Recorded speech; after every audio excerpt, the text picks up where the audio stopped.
your reaction to the news when you heard it this morning that the Diocese of Buffalo was filing for Chapter 11 bankruptcy? What was your reaction when you heard that? It was expected because the bishop has indicated as much over the last several weeks, certainly since he was appointed.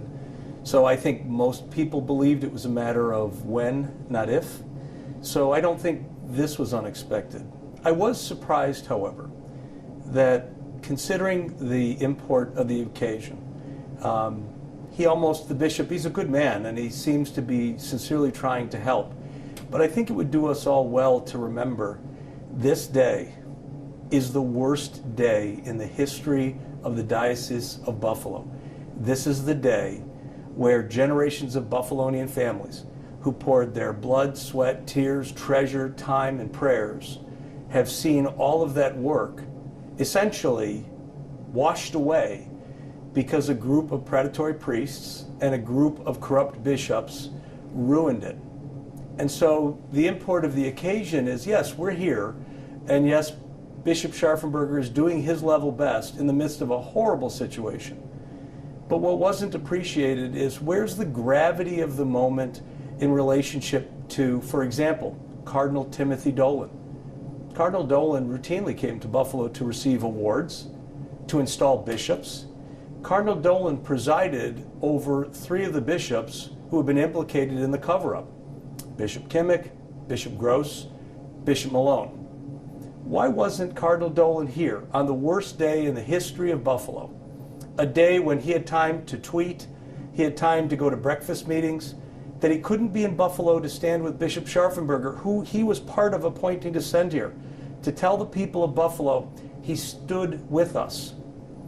It's important to note while we were going through our crisis, still in our crisis, but at the beginning of this, Cardinal Dolan was busy, but he was busy finishing a $200 million capital campaign for one church in New York City.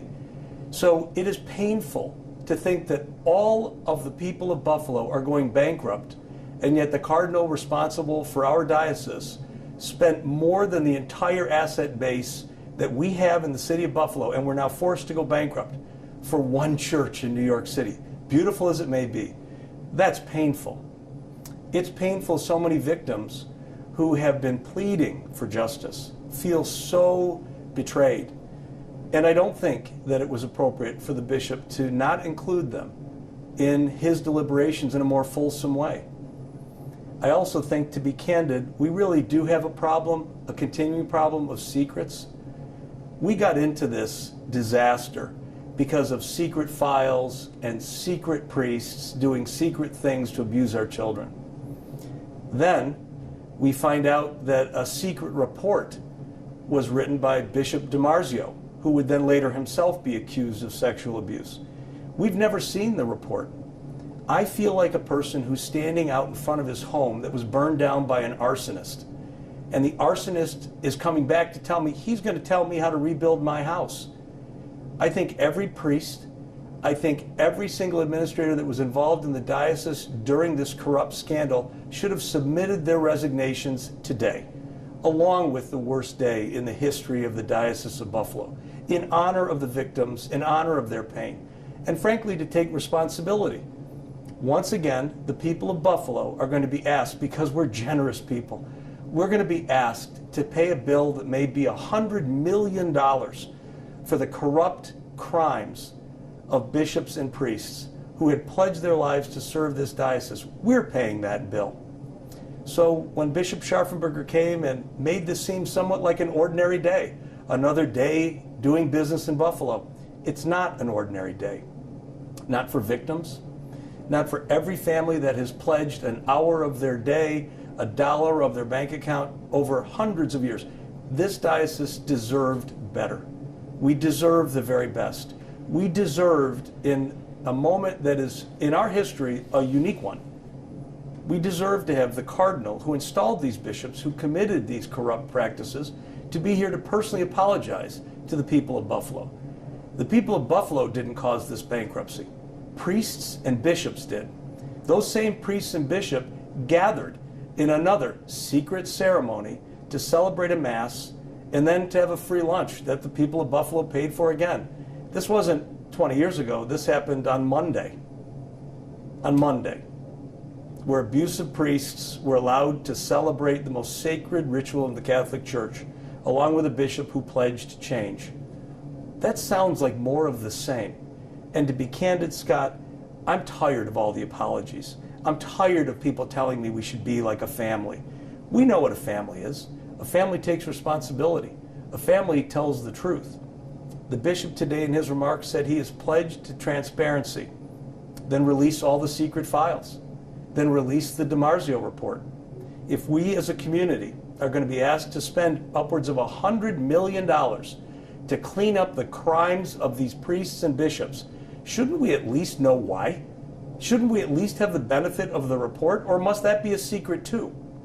It is stunning to me that in a community as diverse and wealthy in terms of our faith as this community, that we're being told by still bishops and priests that we don't deserve to know the truth. We should just pay the bill and let us trust them to solve the problem. Again, they've caused this problem. I don't think it's fair for us as a community to be asked to pay the bill, not be given the full truth, and to trust that the same people who caused the problem will fix it. I think we can expect more. I think we deserve more. And no matter how good a man Bishop Scharfenberger is, let's remember one thing. He isn't the Bishop of Buffalo. He's the Bishop of Albany. He has maybe 1 or 2 days a week to spend here. Could you imagine being in a hospital, in an emergency room, filled with sick patients, and the doctor says, I can only show up 1 day a week? We would call that malpractice. This is a church that deserves a worldwide Catholic hierarchy response. There are plenty of people sitting in the Vatican, sitting in the New York Archdiocese, who could come and assist Bishop Scharfenberger. We're having a crisis of faith. We're having a crisis of conscience and trust. People need to see a leader here every day, not just on the day to tell us he's declaring bankruptcy, not just on the day he tells us that we're going to pay maybe another $100 million in for their crimes. What we need is a true shepherd. What we need is someone who will walk with victims every day, who will listen to them every day, not just at his convenience. And to be candid, I think it's time that both Cardinal Dolan and Bishop Scharfenberger recognize this is not enough. It is not sufficient. We deserve better.